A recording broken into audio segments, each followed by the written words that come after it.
Welcome to Xhibition, an Xbox podcast, episode number 88. My name is Samuel Adams, and today I'm joined by Scott at SX2 Gaming over on Twitter to talk all things Xbox. It was a massive week, so I thought that I'd recruit a little bit of a podcast guest host to talk through everything. So, Scott, thanks for joining me today. And thank you very much for having me, Sam. Looking forward to it. As we said in the green room there, a bit of a big week. So really looking forward to digging into some of the conversation today. Yeah, it's going to be a massive week. And, thinking back to everything that's happened over the last 7 days, we've had more first-party releases than we had in the entirety of 2022, which, even if you just count one game in Hi-Fi Rush, still bigger than all of 2022. Yeah. But before we get into all of that, I'd love for you just to take a couple of minutes just to tell us about yourself and, your history with Xbox. And then also, what have you been playing recently? Because it seems like there's been a huge influx of stuff on the roster. Yeah, my history with Xbox goes back to the original Xbox and Halo. Ultimately, obviously, you're just as much of a Halo fan as me, Sam, as we can tell. And before Xbox, I was kind of a Dreamcast guy, and then a little bit of a PC guy. Used to play a lot of Counter-Strike, and then one Christmas, parents got me an Xbox, Halo, and Splinter Cell, and I was hooked. From then, Halo just then became my favorite franchise, and obviously I followed that through with the other games that I've released on the Xbox platform since. So, big fan of the platform. It's not the only platform I play on. I do also have a Switch. I do play a little bit on PC as well. And like I say, Halo's just become my favorite franchise in gaming. I don't know about yourself, but massive fan of the books as well. I've got all of the books either on my Kindle or the physical edition. And then, if you love Halo, you kind of got to be with Xbox. And then in terms of what I've been playing, obviously this week, as you mentioned, Sam, it's been a big week. Hi-Fi Rush, I think the game that's on everybody's lips at the moment. I've spent a little bit maybe 4 or 5 hours on that so far. I was playing that just before we joined the podcast here this morning, and that's been taking most of my time. I've been playing Halo Infinite's campaign, doing a legendary run and co-op with friends as well. So that's been a lot of fun recently. And then I've just picked up Dead Space, but I'm holding on until I've completed Hi-Fi Rush before I jump into that. Very nice. Yeah, it's been a huge week for releases. I also was checking out Dead Space Remake. I streamed a bit of it last night, but it's one of those games where I think I might go back to it and just, put it on the 4K TV with the lights off and really, get into it. But that one's super exciting. I've also been checking out Hi-Fi Rush because that one came out of left field from the developer direct. Yeah. And, such a strange game to come from Tango Gameworks, from The Evil Within and Ghostwire Tokyo to Hi-Fi Rush, that everybody's like, is this the sequel to Sunset Overdrive from Insomniac? Like, what's going on here? But I'm also probably about where you are, maybe about 4 or 5 hours in. I just passed the first boss. So that's kind of like my benchmark for where I am. Yeah. And I'm unlocking all of the combos and things like that with the in-game shop. So I'm having a really good time with that. And of course, Goldeneye, which we'll talk about more in a couple of minutes. Yeah, Goldeneye. I'm curious to learn a little bit more about Goldeneye, because I think I've been one of those that's been maybe not quite as enthused about the release of Goldeneye compared to others. So I'll be curious to hear your thoughts, because it's one of those games where I'm almost scared to jump back in after so long. How am I going to feel about it, considering how I felt about all those years ago, going back to it. So yeah, it'll be good to learn a little bit more about how you're finding that. Yeah, definitely. I have some thoughts on it, and I think that the general gaming community also has some thoughts on it. But let's just go ahead and meander over in. I'm looking at the notes on the side. The Xbox and Bethesda Developer Direct. This was the first show of this format for Xbox, and this is something fans have been asking for a really long time. Over the past few years, we've pretty much gotten one big showcase, kind of like a yearly summit, in the form of the Xbox and Bethesda showcase that happens around the Summer Game Fest timeframe. And then maybe we would get some updates around the Game Awards or something like that.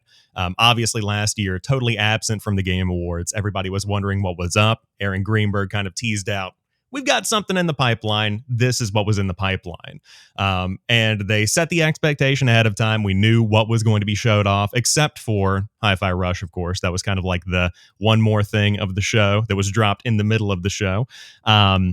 But we saw Minecraft Legends, we saw Redfall, we saw Forza Motorsport, and we saw the Elder Scrolls Online Necrom, which is, something that I think a lot of people appreciate, where they continue that support for an ongoing MMO. And then we also saw, like we said, Hi-Fi Rush. So just kind of kicking things off, what is your favorite standout game that was showed off in this showcase? How do you feel about the roster that they kind of presented for at least the first half of 2023?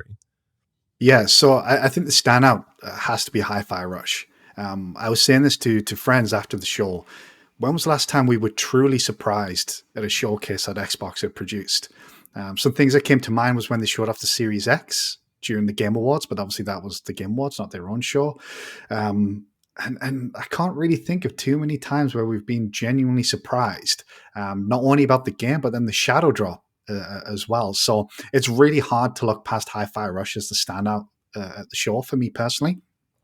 But also Redfall is something I'm really, really excited about. It was great to see a little bit more of that. I think it looked fantastic personally. I know that one seems to be a little bit divisive on social media, but I really, really like the look of what I saw during the show. Now, Elder Scrolls Online, maybe not for me. Same with Minecraft Legends. Forza Motorsport is something I'm really, really looking forward to. A little bit disappointed that we didn't get a date for that, but take your time. I think with Hi-Fi Rush coming in January, they've kind of, I guess you can give them a little bit of leeway there, can't you? Because they've dropped something nice and early in the year that maybe would have filled the spring slot that Motorsport was originally taken up. So yeah, Hi-Fi Rush, absolutely star of the show for me. I like to say it was just wonderful to be pleasantly surprised at something Xbox was shown.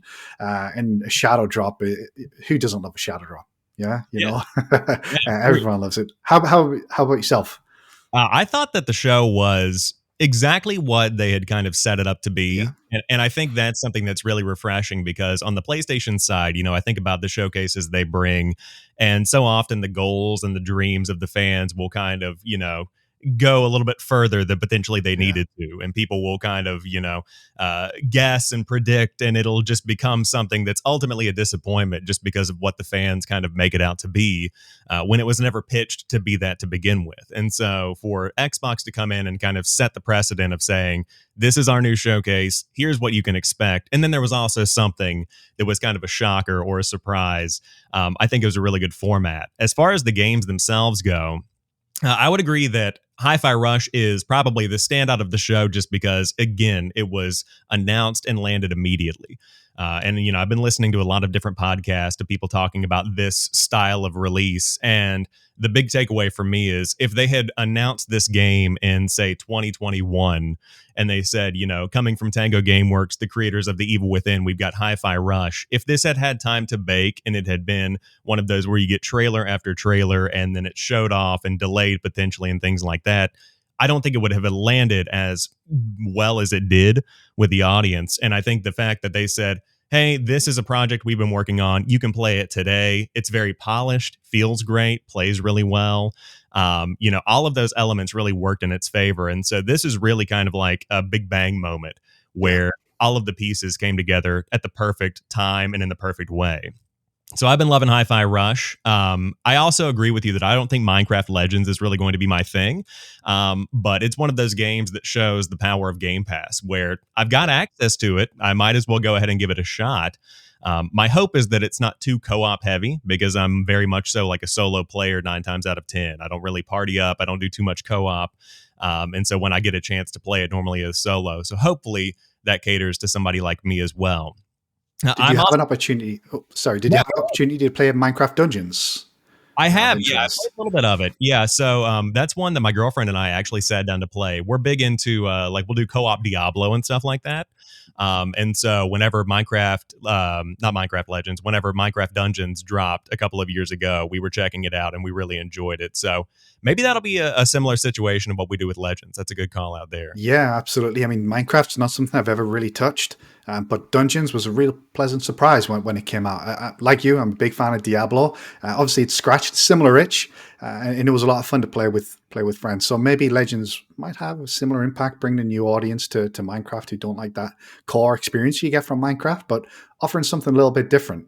I think even if the game wasn't for me, I thought the presentation was quite good though for how they showed off the game. They showed off the different aspects of the combat, or different ways that you can approach combat in that game. So yeah, Yeah. even though it might not be for us, I still thought it was a good showing for the game as well.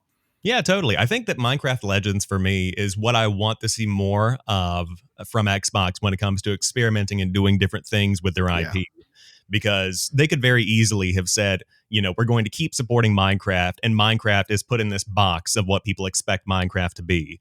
And instead, we get Dungeons, where it is this dungeon crawler. We get Legends, which is this big, very unique kind of experience that we don't see very often in gaming anymore, but it's bringing a lot of different skews on what Minecraft could potentially deliver. And so I think that's what I would love to see them do more with Halo. Obviously, we've seen Halo Absolutely. Wars before. We've seen, Spartan Assault with the kind of dual thumbstick shooter situation. But more experimentation, I think, is something. And of course, we'll talk about Halo more in a moment. There's been a whole lot of conversation around Halo over the past couple of weeks.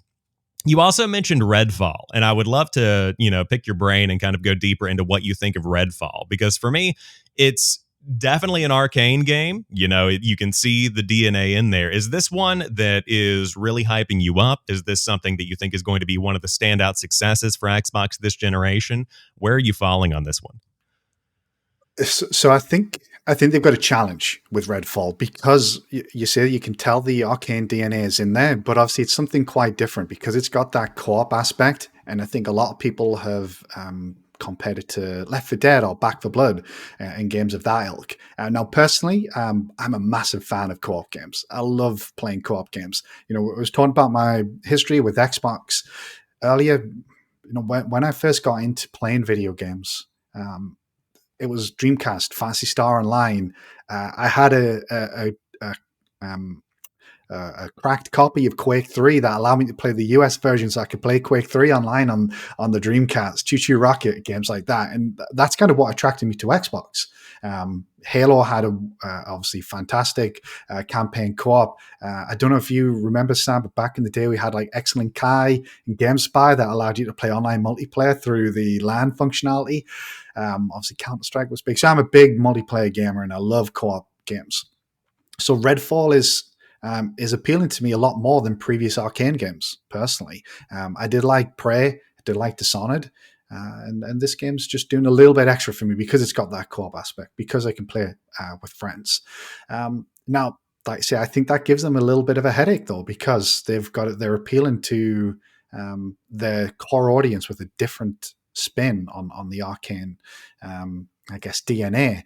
And I'm not too sure how that's going to land, personally. I'm going to be really interested to read the previews and the reviews when people start getting their hands on the game.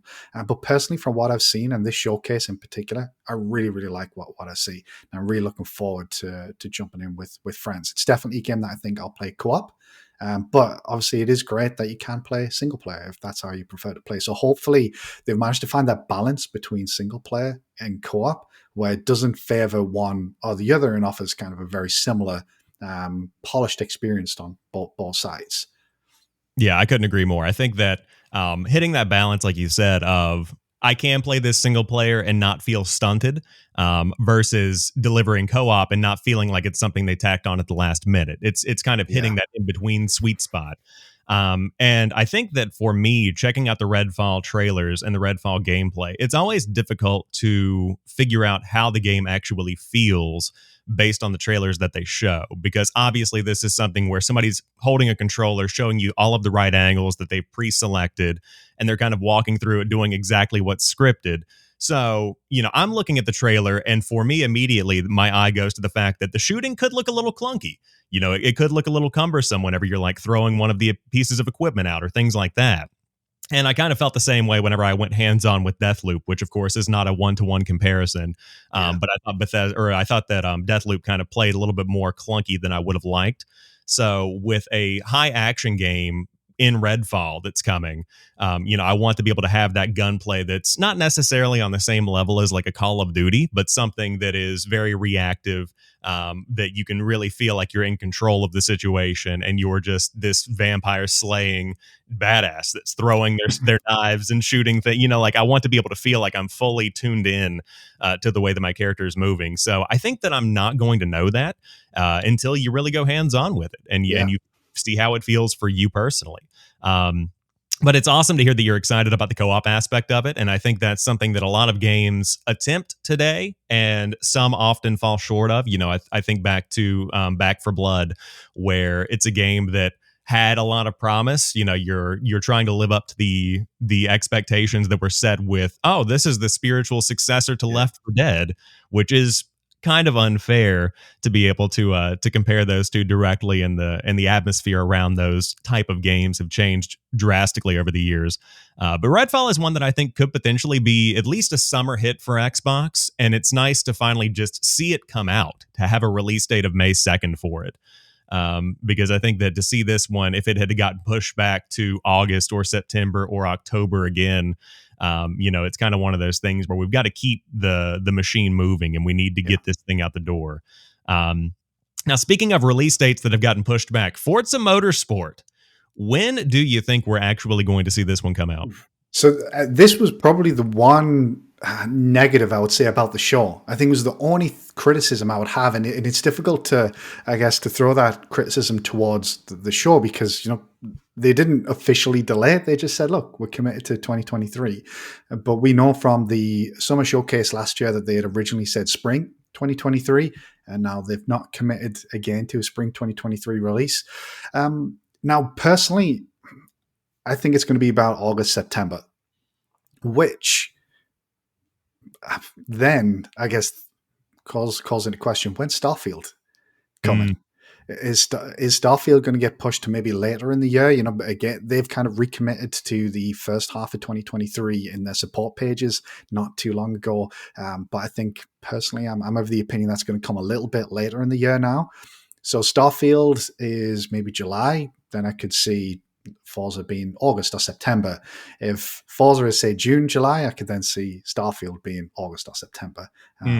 But we'll have to wait and see. So I think it's a shame that it's maybe missed the initial target. But at the same time, with these games, I'm always of the opinion that give them the time that they need to release. If they feel that they need a little bit more time, then do it. Now, the problem Xbox have had in the past, in my opinion, is they've just not had that regular cadence of games, where if one game slips, there's something else already in there, or something just a month or two away. Look at 2022, for example. But because Hi-Fi Rush Shadow dropped in January, because we've got Age of Empires 2 in February, we've got Minecraft Legends later this year, we've got Redfall, in May. We've already got a good slate of games in this first half of the year that I think gives them a little bit more time. I think that helps ease the burden on Forza, where if they need more time, they can take it. And I think Xbox knows that. But like I say, it's going to be interesting how they start fitting these games in. When they start getting these games out regularly, how they're going to slot them in, because they've had challenges in the past, I feel, where they've released games too close together, and then they've had 3-4 months with nothing. So we'll see how that falls. Where are you landing on Forza?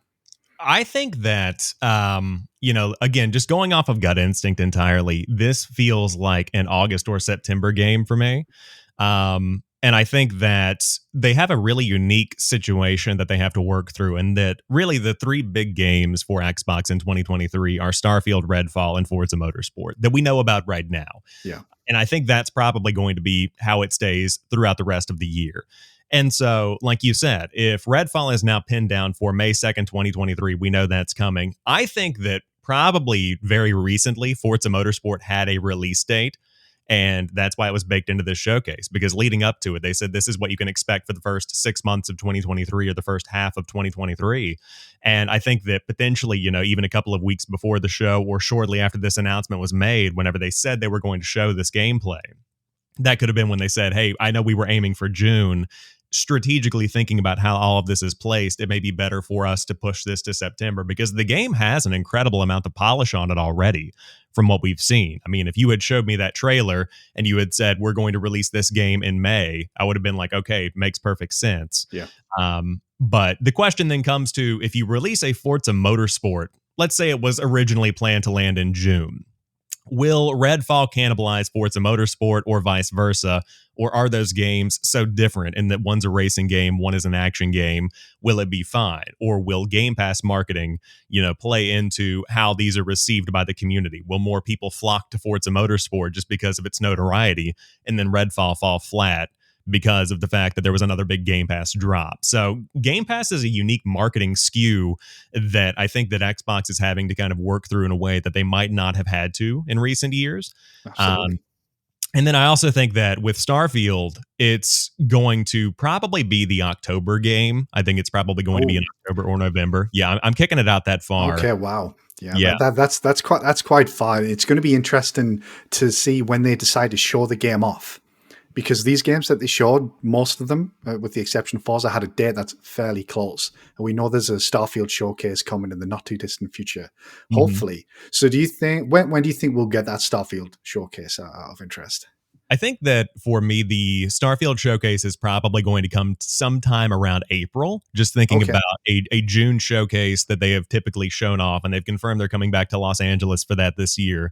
And so, if that's lining up with the Summer Game Fest, I think that we saw the January showcase for, what we got this week with the developer direct with Forza Redfall and Minecraft Legends, along with Elder Scrolls and Hi-Fi Rush. But I think a dedicated Starfield could potentially come like March, April. That could be when we see that. And I could be very wrong about that. I'm just thinking about the, again, timeline for the year. And I feel like with Forza coming out and with another big game coming in the form of Starfield, it would be not necessarily a loss, but potentially a missed opportunity to not have something leading into the holiday season to kind of pitch. Because with Halo in 2021, we had Forza Horizon 5, and then we had Halo Infinite, and they kind of like were the two hit that really delivered on Xbox for that season. And so with the potential for, let's say, Starfield releases in August, and then we have Forza Motorsport in June or July, let's just again hypothetically, then what do you have to show off for October, November, and December when people are going to the stores and they're saying, all right, which console am I getting my son this holiday? I think that they have to address that, and whether it's through Game Pass again being the thing that sells consoles, or whether it's through Starfield being the thing that sells consoles, and they get pushed out a little bit further, whatever that is, I think that's an issue they've got to work through. So that's my take on everything. Yeah. So, do you not think Xbox will have another game that we don't know of for this fall? I mean, I'm always somebody who expects the worst and hopes for the best. It's a good outlook to have, I think. And I mean, over the last couple of years, when we've had a desolate 2022, Yeah. looking into 2023, I would love to think that there's something more there. But I'm thinking about the things that are going to be, really making headlines. And I feel like if there is something that's coming out that's really going to make headlines, it would need to be announced very soon for it to have that kind of marketing build up, and for podcasters to talk about it and things like that. If I'm shooting my shot and hoping for the best, and I would love to know what your thoughts are on, what game you would love to see for the holiday if we don't know about it yet. But I'd love to see Hellblade 2 dropped in November or December. And maybe that is the holiday game. I think that's my pick. What would yours be?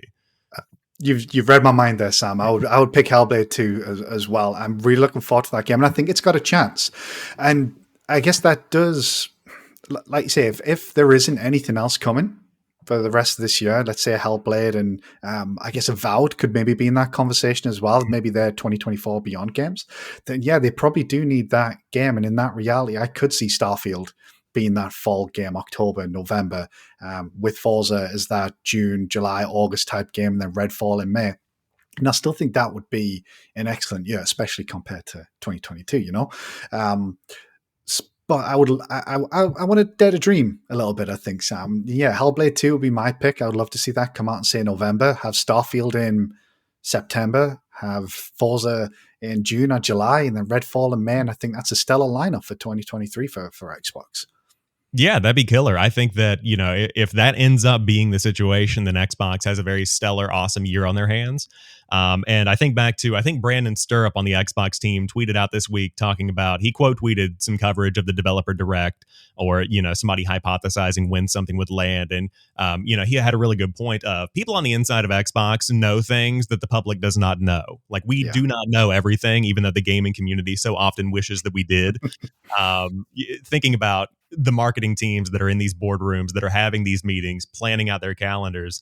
I was watching an interview before we jumped on from IGN with Phil Spencer, where he was talking about the excitement around what 2023 has, and he acknowledged the shortcomings of 2022. And so I think that out of all of the games that have been announced, I think that Hellblade is probably the most likely to see a release for 2023. I think that Avowed, it's one that I'm super excited for. I do feel like that's going to be a 2024 game, just because of the lack of updates on it over the last year. I mean, I don't even think it made last summer's showcase, if I remember correctly.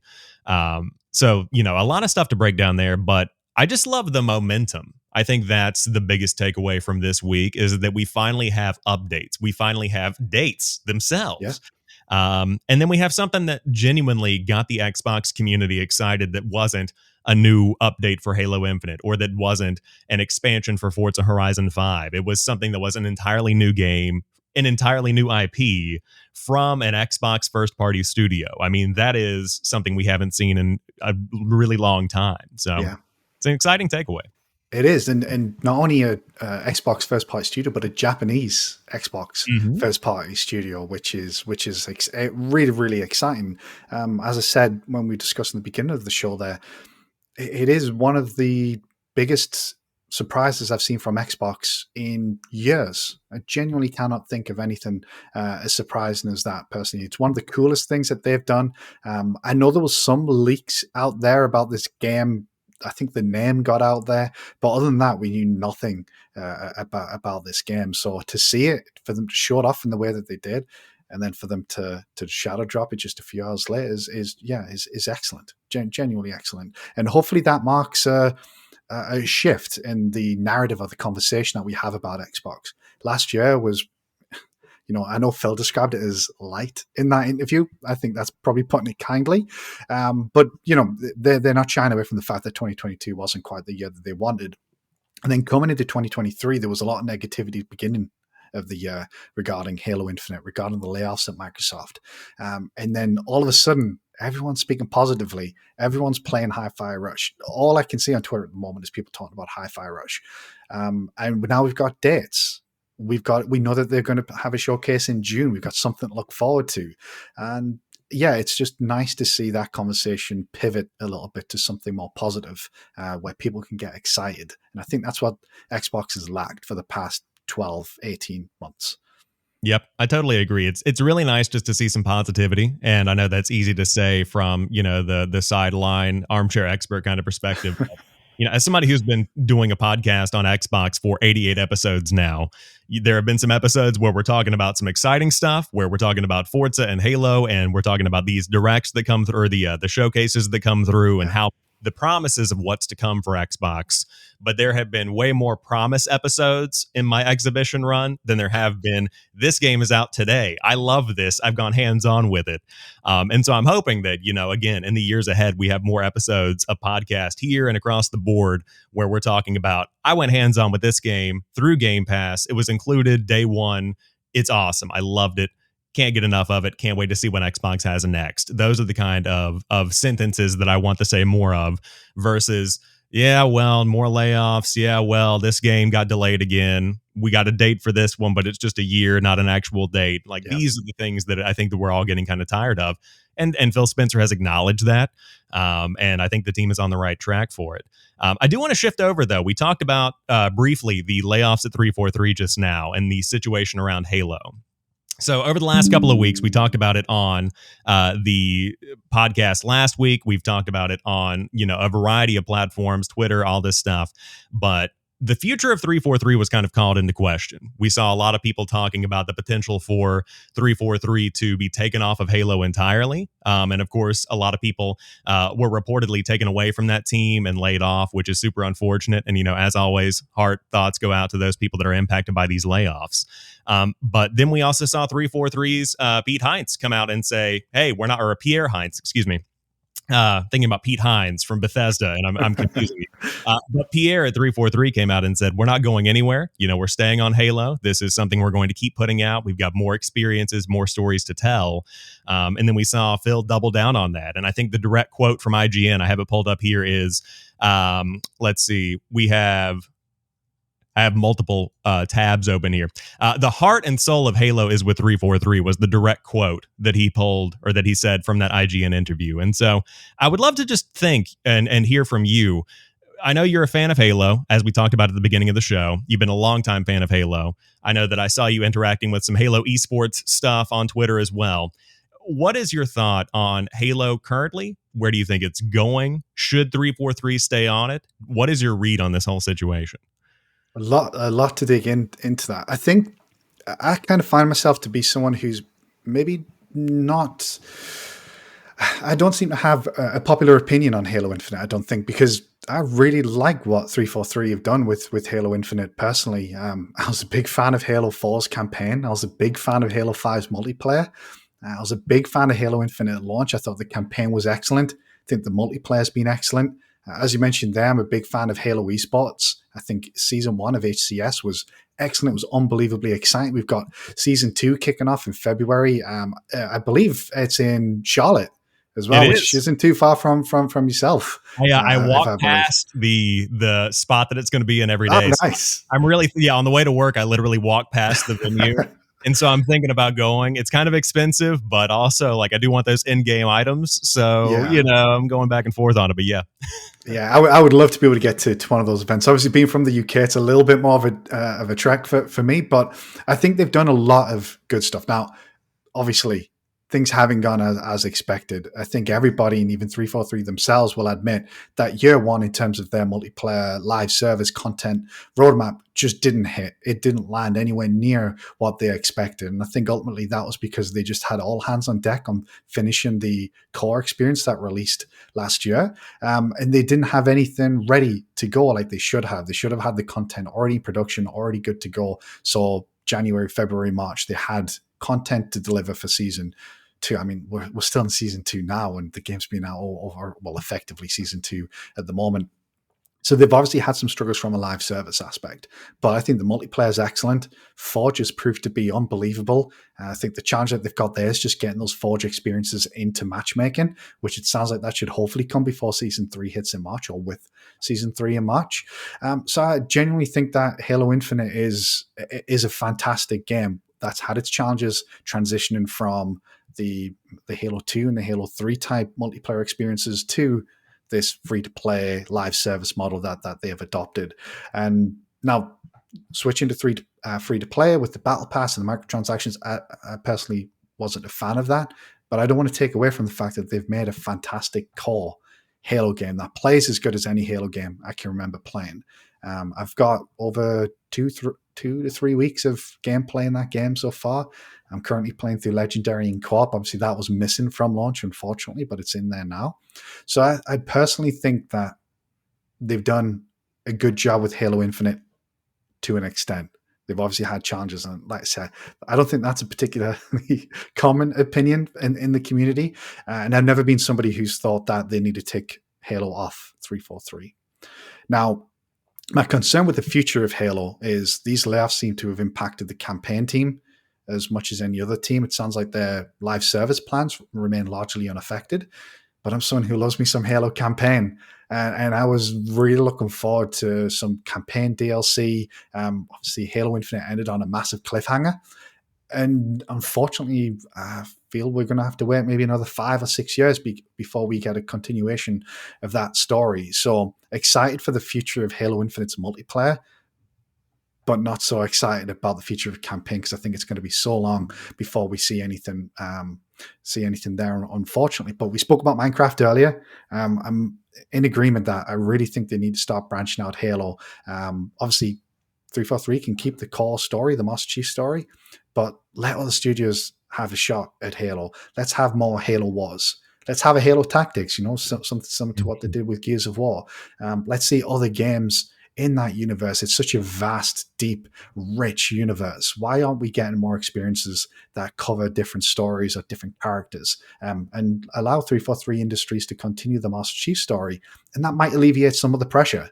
If we get other Halo games that fans are excited about, then maybe 343 can take a moment to breathe. But because they are the sole responsibility, they have sole responsibility over Halo at the moment, I think that's a lot of pressure on that studio, and that's only going to be worse now that they've got up to a third, maybe even more of their staff gone. So it's difficult because I'm both excited and worried about the future of Halo, unfortunately. I think that you're not alone in that.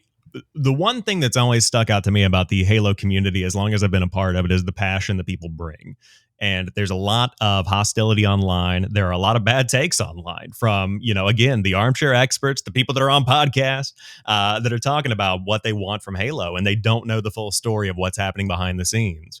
And I think that can lead to the passion that the Halo community has, and the uncertainty and the not necessarily botched but mishandled portions of Halo Infinite can lead to a lot of talk and a lot of negativity in the social media space, in the comments section on a lot of different forums and things like that.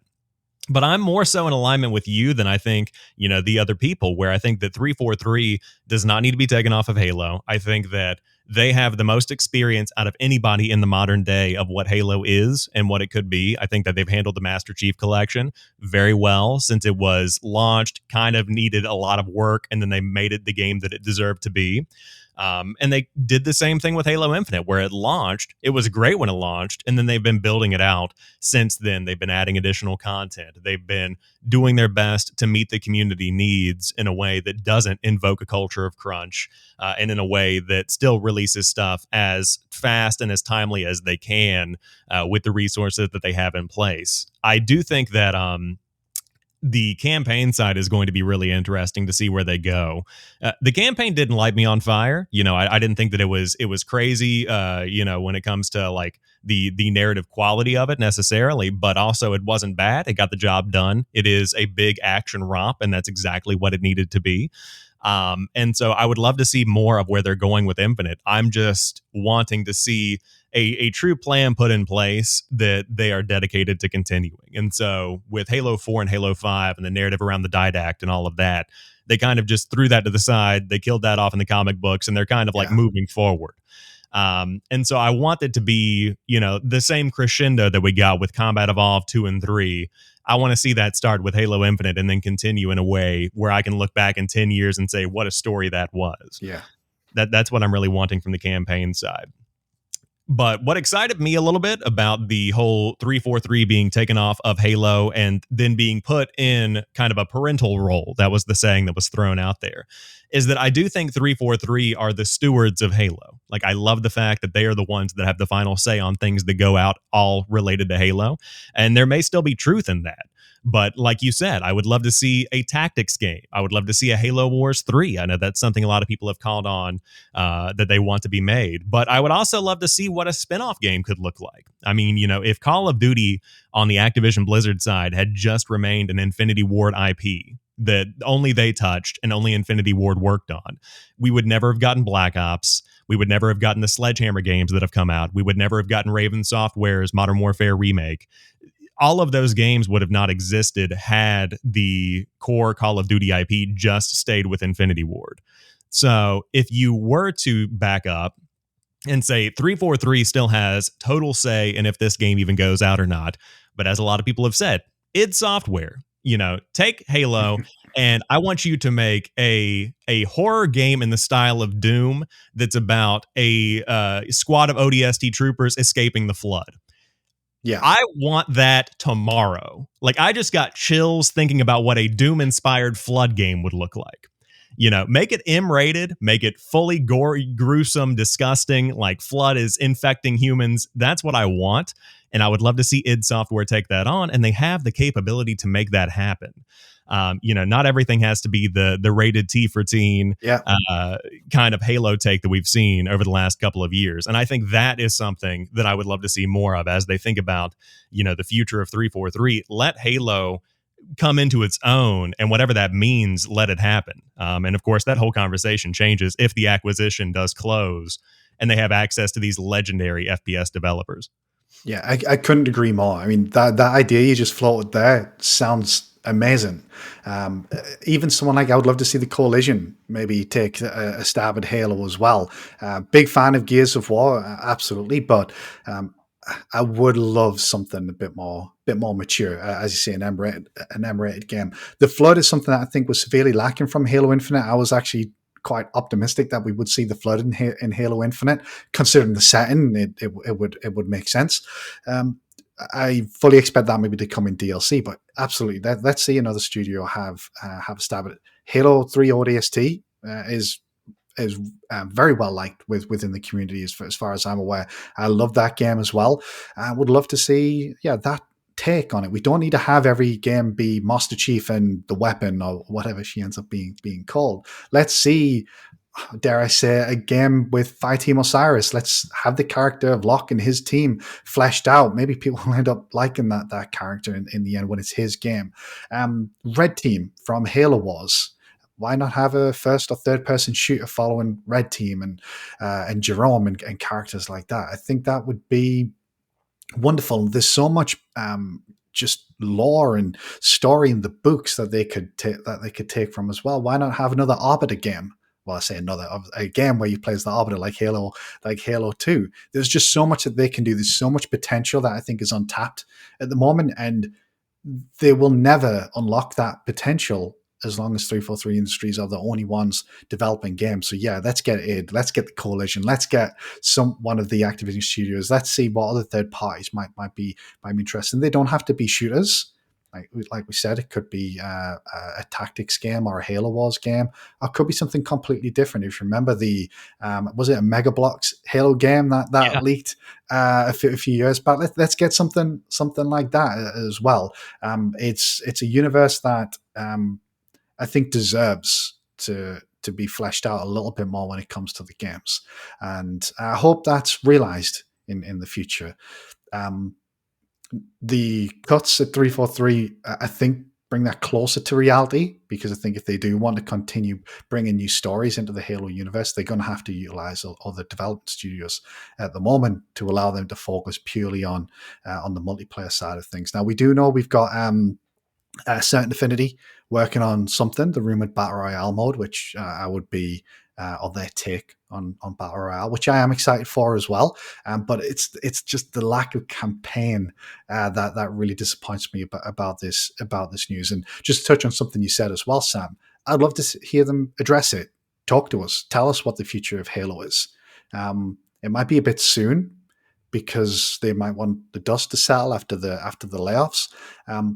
But yeah, talk to us. Let us know what your plans are with Halo. If there's no DLC coming, I mean, if that's the case, I'd be disappointed. But let us know. Let us know what your plans are for the future of the campaign side of the game or the story, and we'll just have to see how that pans out. Now, I am a little bit more confident now that they made the management changes at 343. Pierre Hines was responsible for the resurgence of Halo MCC. And since that change, Infinite has gone on a better path, I feel. So hopefully the future is bright, but I can totally understand why people would be feeling very down on Halo and 343 right now. Yeah, I agree. I think that, hearing you talk through the, desire for an update and specifically around the campaign stuff, I don't think it's out of the question for us to see something like that at this year's summer showcase. I think that it very well could be not necessarily a reveal with a trailer of, like you said, Flood coming into Halo Infinite or, some kind of campaign expansion like that, but even just we have more to share, expect more in late 2023, and then maybe like a spring 2024 something, or a late 2024 something, because obviously there's a lot of change right now, and I don't want to expect anything, but I also think that it's been a long time since Halo Infinite launched. I mean, we're talking about something that came out in November 2021. By the time May or June rolls around, you're looking at a year and a half there. I think there's probably some progress that's been made, and there have probably been some thoughts about where do we take this narrative. And if they're still trying to pitch Halo Infinite as the 10-year game, which I don't think that's the internal situation anymore, but I think that having marketed it as that, there is some obligation to deliver some kind of expansion. Or at least try to expand what's been put out there.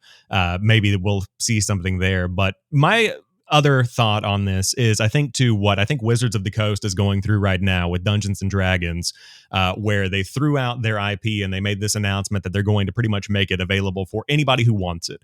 Anybody who comes in and pays these royalties can make whatever game they want. And that is not what I want with Halo at all. And that's not what any IP deserves, because I Yeah, don't want, some the developers of Clash of Clans to come and make this gotcha game mobile Halo thing yeah, that's trash, because then you have kind of what happened with Atari in the 80s, where all of a sudden there's just this influx of garbage that nobody wants, and the next thing you know, you're burying copies of this Halo game in a landfill in Arizona. Like, we don't want this huge, overabundance of trash. I just want a larger selection of curated Halo content from developers that we all know and love. I think that's my goal for it. yeah. I couldn't have said it better myself, Sam. I think that's absolutely what they should be looking to do. I personally feel like this summer showcases maybe a bit soon. I think what we'll maybe see there is the Certain Affinity multiplayer / battle royale mode. Mm. If anything, I think the anything to do with the story will likely come maybe 2024 the earliest. Personally. But we'll wait and see. I do want to try to remain optimistic, but I think because of the news that's come out of this year, I just find it really difficult to see that. But let's hope. Yeah, I We can want to totally. be positive about things. Yeah, I hear where you're coming from, and I think the Certain Affinity project needs its time in the sunlight or time in the spotlight. Yeah. And so, again, campaign stuff is probably a little too ambitious. However, I did want to shift over. We have a foundational FPS in the form of Halo Combat Evolved, but many would argue that Halo Combat Evolved would not have come had it not been for GoldenEye 007. You like that transition? Um, Nice. Thank you, thank you. But GoldenEye 007 is obviously one of the legendary old school FPS games, and it's out now on Switch and Xbox. And that was a kind of surprise release. We've been waiting for a very long time for it, and I know that I think it got delayed because of the situation in Ukraine, and that was just the rumor. Who knows if that's actually the situation that happened? But it dropped on January 27th. On the Nintendo Switch side, it got added to the Nintendo 64 expansion pack. So that's just literally an emulation of the original game. On the Xbox side, it is still an emulation, but it's also had a couple of improvements. It's got the 16:9 aspect ratio. It's got a more solid frame rate, although it purposefully drops to emulate the original GoldenEye in certain areas, which I thought was an incredibly strange choice. But to each their own. Okay, is that true? They've purposefully. Okay, wow, that's interesting. Yeah, That's yeah. They interesting. went through and they literally made the frame rate drop at certain points to emulate the experience that the original GoldenEye delivered. But it is out now on Xbox One and Xbox Series X and S. It is a part of Game Pass, and if you own a digital copy of Rare Replay, you can also access GoldenEye 007 through that. So we kind of alluded to this earlier in the show. How do you view GoldenEye? Are you going to go back to it now that it's a part of Game Pass? I'm probably not. And I know you've maybe had a little bit of time to touch on it, Sam. So I'd love to hear your thoughts. Now, my fear with GoldenEye is I've got such vivid, strong memories about GoldenEye. Playing it, I didn't actually have an N64 myself, but I used to go around with my friends every day. We used to play it every day, and I've got such fond memories of GoldenEye. But I also just don't think, when compared to modern games, I just don't think it'll hold up. And I think there's often a fear with going back to those older games where it can tarnish those memories a little bit. You see things with rose tinted goggles, and yeah, maybe it's not quite how you remember. Your memory can play tricks on you a little bit. I think the biggest thing for me, though, that hurts it is the lack of online multiplayer. The Switch version has it through the emulation that they can do, and with LAN. Obviously, Xbox doesn't have that luxury. If it had multiplayer, I would probably check it out and play it with some friends, but for maybe half an hour to an hour, and then maybe just let it sit. Yeah, it's a franchise I'm fond of. Obviously, it spawned Perfect Dark. Super excited for Perfect Dark coming to Xbox. Wasn't too hot on Perfect Dark Zero. Did you play that, Sam, I on the touched on it a little 360? bit. Yeah, I was trying a little bit. I played through the Rare Replay version of Perfect Okay. Dark Zero, and it definitely has that GoldenEye DNA, but it didn't really do much for me.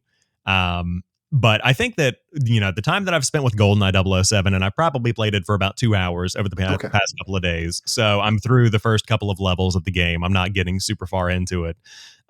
It is one of those games where you go back and you experience it to play an old game. It's kind of like whenever you pull out an Xbox 360 or a PS2 or a PS1 out of the closet and you plug it up and you play 10 minutes of whatever game you played back when you were a kid.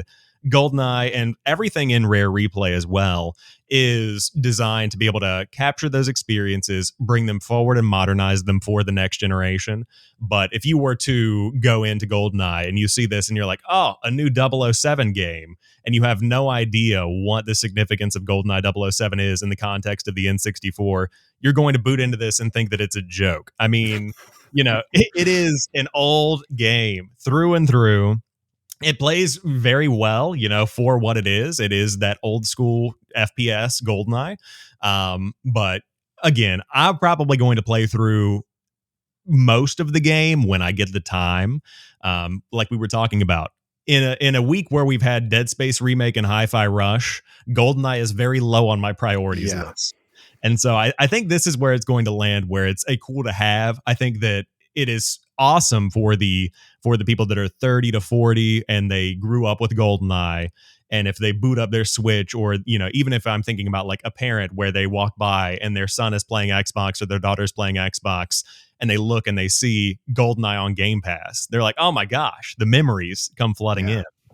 And so I think that's really where the value lies for GoldenEye, is that it is this nugget of nostalgia that is a cool little bonus for the digital Rare Replay and for Game Pass subscribers. It's, again, something that's cool. I think it's a good January release as well. Like everybody's kind of like, maybe it's snowy outside, you're home from work one day, or it's a Saturday morning and you're like, all right, I want to cuddle up on the couch and play a little GoldenEye. It's a nice little comfy, cozy game. So that's kind of my take on it. I do not think it's going to set the world on fire by any means. Yeah, I've seen a lot of excitement for it, and I've always kind of been of the opinion, like, yeah, you're excited, but you maybe play for 10 minutes and then you'll realize, okay, it's aged a little bit. Rightly so. It's obviously very, very old at this point.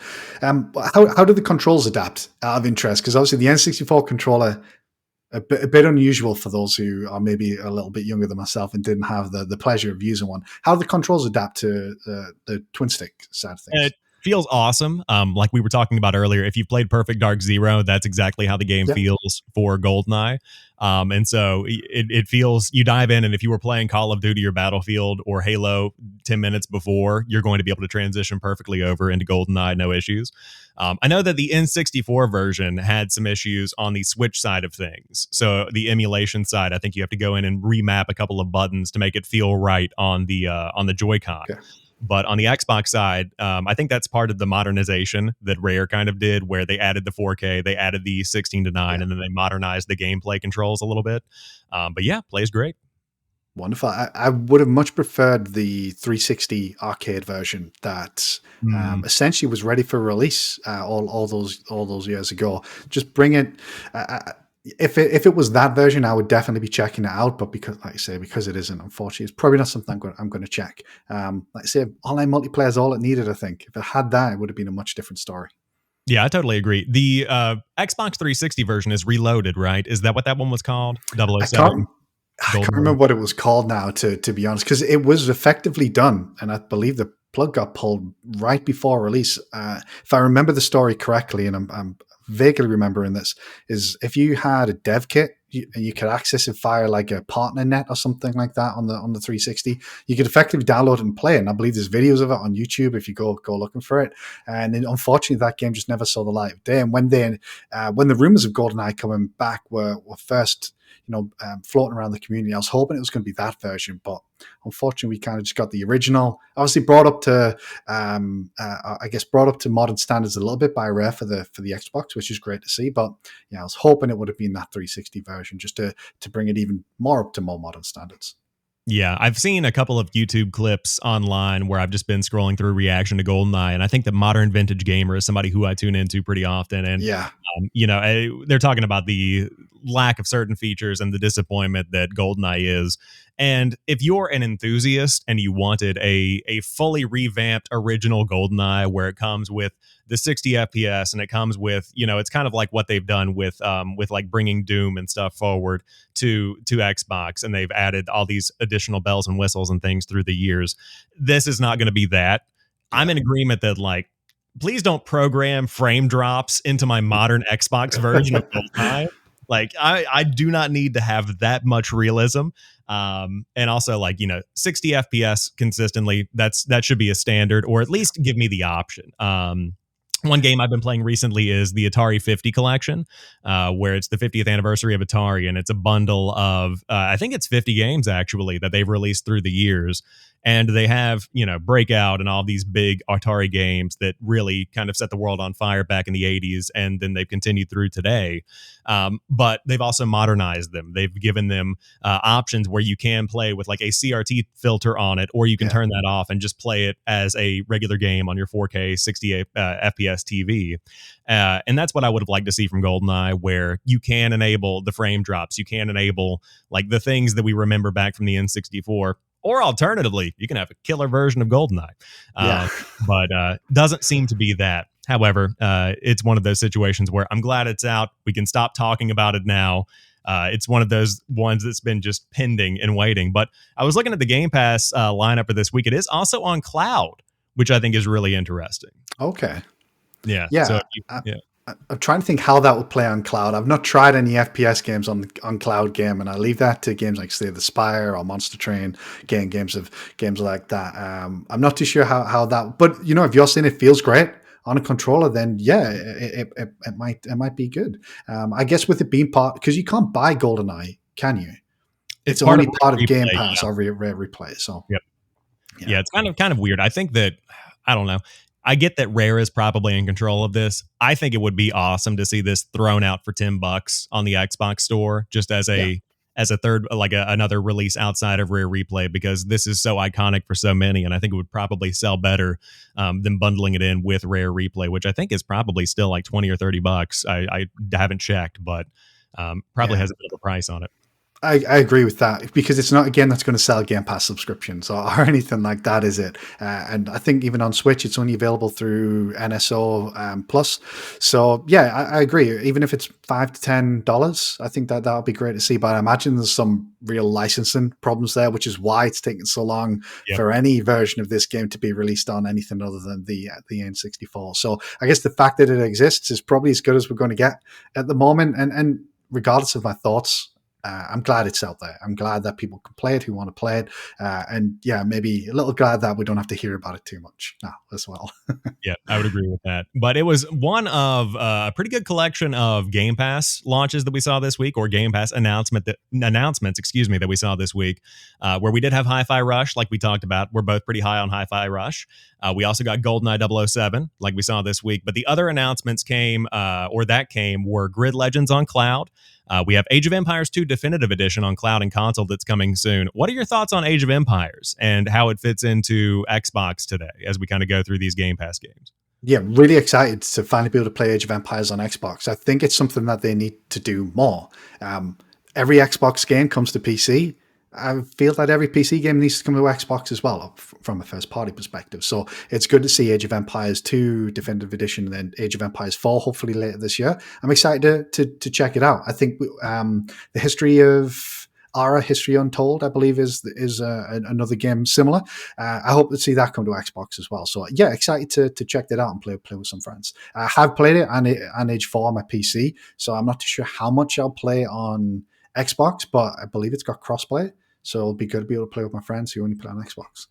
Yeah, that'll be neat. I think that Age of Empires is one that I've checked out on, like you said, PC before. I'm not a huge strategy guy, but if I'm in the mood, I'll grab a cup of coffee and we'll play some strategy games.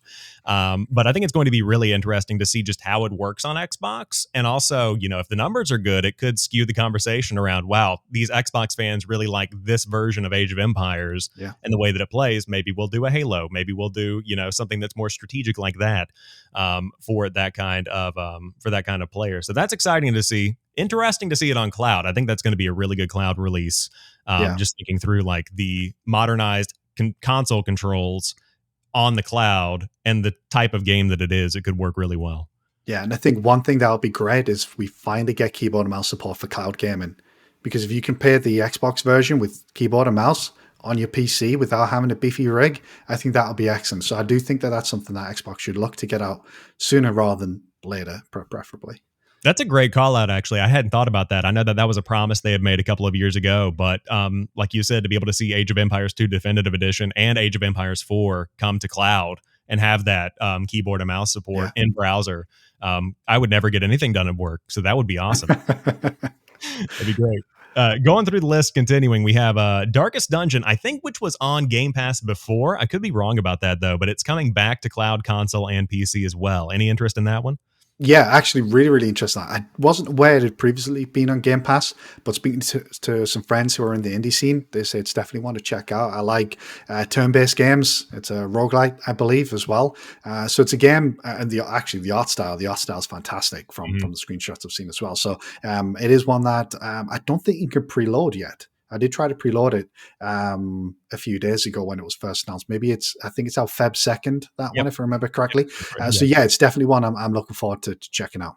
Yeah, and I could be wrong about it being on there before. It just seems like it looks familiar in the Game Pass graphic that we all know and love. But yeah, cool to see it coming to cloud, console, and PC. I'm in the same boat. Very cool art style and one that I'll probably check out. I kind of put that one, and maybe this is putting it too high or not high enough, depending on what kind of player you are, but with Hades, where it's one of those third-party indies where it's very cool to see come to Game Pass, and I know people love it, and I never got around to playing it, so this is probably one that'll be on my list. Yeah. Then we have Hot Wheels Unleashed coming to cloud, console, and PC. This is the Game of the Year edition, and this was one that was announced and then canceled back in December, coming to Game Pass. I guess they had like some licensing issues or something to keep it from coming out, but it's landing on February 7th. Any interest in that little game? Am I right in thinking that that's just the Xbox One version of Hot Wheels? Let's see. It doesn't define which version it is, but I'm just seeing cloud, console, and PC. Yeah, I'm not sure. It doesn't specify. I did read something that it might be the Xbox One version, because there are two different SKUs. It isn't smart delivery. Personally, not too excited for that myself. Even if it is the Series X version, it's probably not a game I'll check out, unfortunately. Yeah, really interesting. I want to look into that more. I'll give it a Google after the show, but I did not know. The concept of games not doing smart delivery baffles me. Like, why would you not? Because this is just going to... So, like, if I was the Hot Wheels team right now, and maybe that's what caused the issue of it being delayed, but if I was the Hot Wheels Unleashed guy right now, I then release my game on Game Pass, generate hype, and then get flack from the Xbox Series X people for putting out this lackluster version of the game. So if you do want to check that one out, it's coming February 7th, but I'm kind of in the same boat, and I would much rather just play the Forza Horizon Hot Wheels DLC versus Hot Wheels Unleashed. But I know that Luke Lore over on the Xbox expansion pass, he was enjoying Hot Wheels Unleashed, I believe, and a couple of other people in my Twitter timeline. So yeah, it's funny, we were talking about 2023 for Xbox, and we should get another expansion probably the first half of this year for Horizon 5.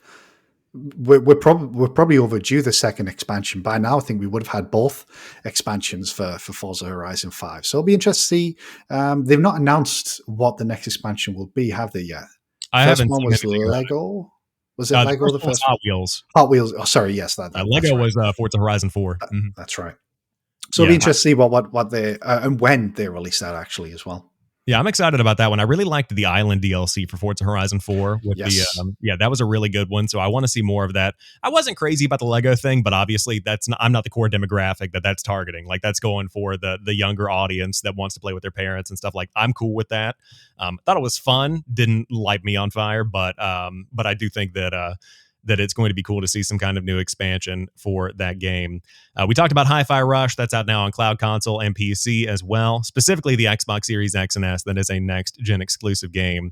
How do you feel about Inkulinati coming to cloud, console, and PC? This is one that is kind of like one of those indie darlings that I know a lot of people are looking forward to, but it's landing on January 31st, and it's a game preview game as well. Yeah, the art style I think is very interesting. It reminds me a little bit of Pentiment, which I played just last year. It's not something that I'm likely to play though. If I'm being perfectly honest, I haven't seen an awful lot of it. I recall seeing it through some of the indie showcases in the summer. I remember it being shown off there. So maybe it's something that I'll check out when it drops and see if it catches me. But I have not seen an awful lot of it, so I'm not too sure. I'm not too sure what to think. What type of game, or how would you describe it out of interest, Sam? Yeah, I believe that it's a game that's really going to play a lot on its writing. I'm just reading through the description. They're talking about the humor of the interactions that you have, but it is going to be a turn-based strategy game. And I think it's kind of card-based. So just reading through it, it says it's an ink-based strategy game straight from medieval manuscripts where a rabbit's bum can be deadlier than a dog's sword. Take your turn, and in Kulanati, duels filled with unexpected tactical death and humor. Embark on an ever-changing journey, build your own bestiary, defeat medieval superstars, and collect perks to unleash special powers. So I think it's probably going to be kind of like a card-based, turn-based battler kind of thing. I mean, you just sold me on that game, Sam. I'm not going to lie. That I've obviously not seen too much of it, but the way you just described it there is right up my street. Love that type of game. So I'm going to bump that up my list. I think Yeah. I'm going to check that one out now. It looks interesting. I think that I wasn't big on Pentiment, and I think that was a game where you either not necessarily loved it or hated it, but you either loved it or you didn't really care for it. Either way. Yeah. And Pentiment is one that I probably put about maybe 4 hours into, and the wandering around, not necessarily lack of direction, but it just kind of felt very. You figure out what's going on in this little town with the story that's being told. It didn't really hit for me, but Inkulanati looks like it's going to be one that has more of a direct, like, this is the game you're playing. Here's the objective. Play the game. I like being pointed in that direction and told to run with it. So might check it out myself. We also have JoJo's Bizarre Adventure All-Star Battle R. Any interest in that one for cloud, console, and PC? Not really, unfortunately.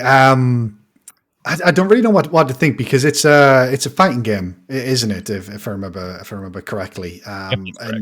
And honestly, I suck at fighting games. I'm going to check out Street Fighter 6 when that comes this year, and I'll probably play it, get my arse handed to me a few times, and not play an awful lot. I don't play too many fighters. The last one I really played was Dragon Ball Fighters. Being a big Dragon Ball fan more than anything. So not one that's on my radar. Are you big on fighting games? I like a good fighting game every now and then. I'm more of the kind of like the TMNT Shredder's Revenge kind of fighting games, where it's a brawler, just a button mashing kind of thing. When it comes to landing massive combos, I played a little bit of Street Fighter 4 back in the day, maybe a little bit of Tekken here and there. When I got a PS3, I remember getting Virtua Fighter 5. And I played a ton of Virtua Fighter for one reason or another. And I also have a fight stick in my closet for PS3. I don't own a PS3 currently, but I have the fight stick. But it's probably not one I'll check out. And I'm also not into to like JoJo's Bizarre Adventure. I know there was a One Piece game that released a couple of weeks ago. Again, it's not my thing. I'm not really an anime guy, but I'm glad that it's coming, because again, the diversity of Game Pass, everybody needs a little something. So I'm sure people out there are pumped.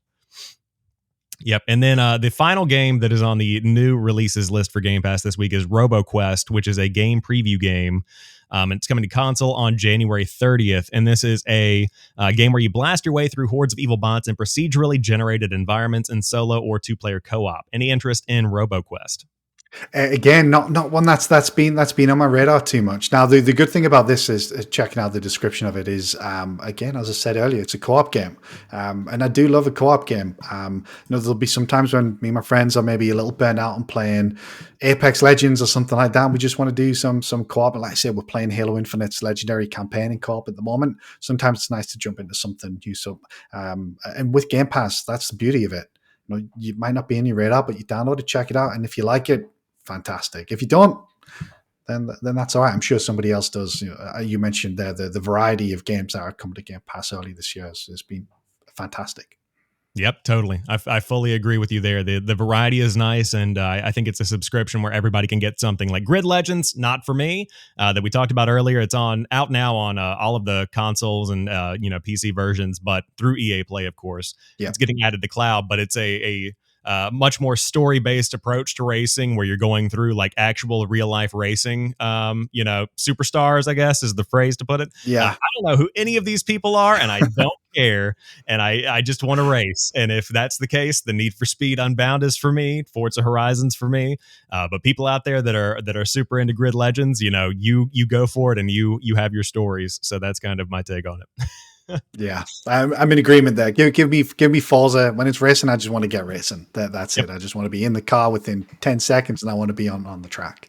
Yep, I fully agree. So to wrap up today's show, just after everything we've talked about today, after seeing the developer direct, after talking about the new Game Pass drops, the surprise launches of Goldeneye and Hi-Fi, kind of going into 2023 as we look forward. We're in January right now. We've got 11 more months, almost to the day. We're wrapping up the month. What do you think that 2023 is going to have in store for Xbox? And what's your most exciting thing that you're looking forward to for the console this year? Yeah, I think first of all, just it's a much more positive outlook this year compared to previous years.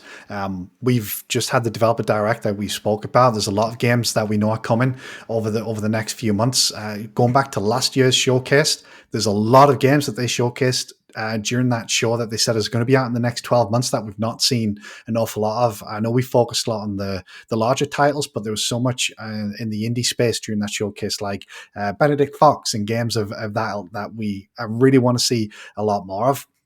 If I was to pick one game, I'm going to go back to Hellblade. I'm going to hope that Hellblade does hit in 2023, and I'm unbelievably excited for that game. But what I think 2023 brings for Xbox is, and maybe its fans, is hope.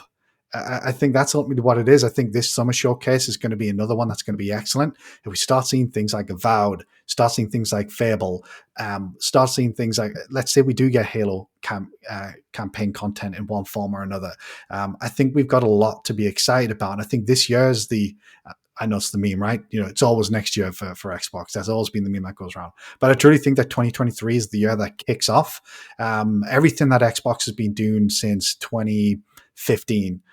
To be perfectly honest, everything's going to come together hopefully this year, and we're going to have 4 or 5 AAA first party releases almost every year from now onwards. So I think this year is just the year that everything really gets cooking for Xbox, and it's a year of hope for the fans. And yeah, there's one game. Obviously, Starfield is the easy pick, so I'm gonna go out on a limb there and say Hellblade 2 lands this fall, and that's the game I'm most excited for.